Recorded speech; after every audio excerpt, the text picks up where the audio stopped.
آسمانی وحی ہے، اللہ کا کلام ہے، نبی علیہ الصلوۃ والسلام سے کہلایا گیا ہے۔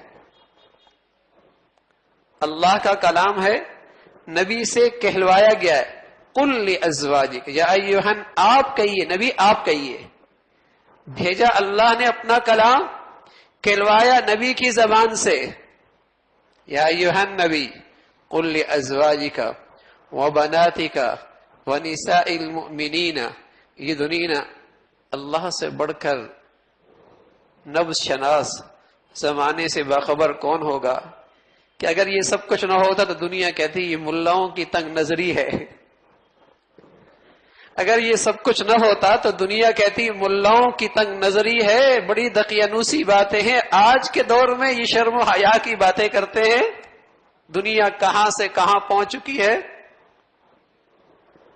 لیکن یہ ملاؤں پہ سنگ باری کرتے ہیں، غنیمت ہے، ورنہ یہ درمیان سے ہٹ جائے تو براہ راست ان کی سنگ باری اسلام اور قرآن پر ہے۔ یہ سارا طنز اور تنقید اسلام اور قرآن پر ہے۔ اللہ کا کہا، نبی سے کہلوایا۔ قل لازواجک، 22واں پارہ سورہ احزاب۔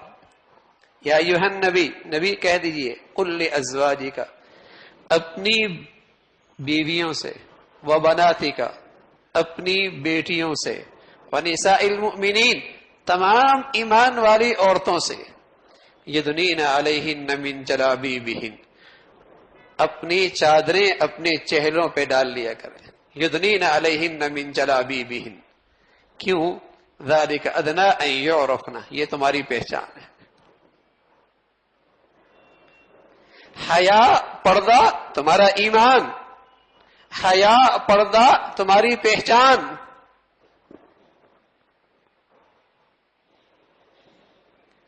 اس لیے کہ اسلامی معاشرے میں اگر یہ نہیں، حیا نہیں، تو میرے عزیزو پھر وہ اسلامی معاشرہ کہاں، پھر وہ اسلامی سوسائٹی کہاں؟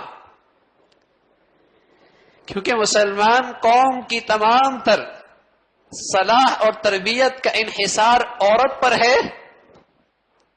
اگر اس کے اندر صلاح اور نیکی کوئی نہیں تو آئندہ نسلوں کا تحفظ غیر محفوظ، ان آئندہ نسلوں غیر محفوظ ہو گئی۔ اتنا اہتمام کرایا گیا، اس لیے کہ شرم و حیا اسلامی معاشرے کی زندگی اور ایمان ہے۔ حیا کوئی نہیں، ایمان کوئی نہیں۔ اور جس معاشرے سے شرم و حیا اٹھتا ہے میرے عزیزو، وہاں کبھی ازواجی زندگی کا سکون اور کبھی خاندانی زندگی کا استحکام اور کبھی گھر کی زندگی کی محبتوں کی فضا ممکن نہیں ہے، ممکن نہیں ہے۔ آپ 30 سے 50 سال پہلے چلے جائیے، جہاں شرم و حیا کا ایک دور تھا، تو طلاق اور خلع کی یہ آوازیں نہیں تھی، ٹوٹ پھوٹ کا یہ انداز نہیں تھا، یہ گندگیوں کا طوفان نظر نہیں آتا تھا۔ لیکن اب ساز و سامان کی کمی کیا، دولت کی فراوانی، جہیز کی فراوانی، شایان شان شادیوں کے یہ محفلیں اور دعوتیں، لیکن بتاؤ ایک بھیجنے والی ماں کو اپنی بیٹی کو بھیجنے کے بعد خوشی کتنے دن نصیب ہوتی؟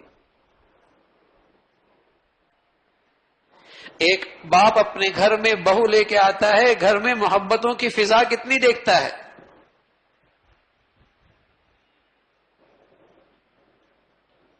کون سی ترقی ہے، کون سی یہ روشن خیالی ہے؟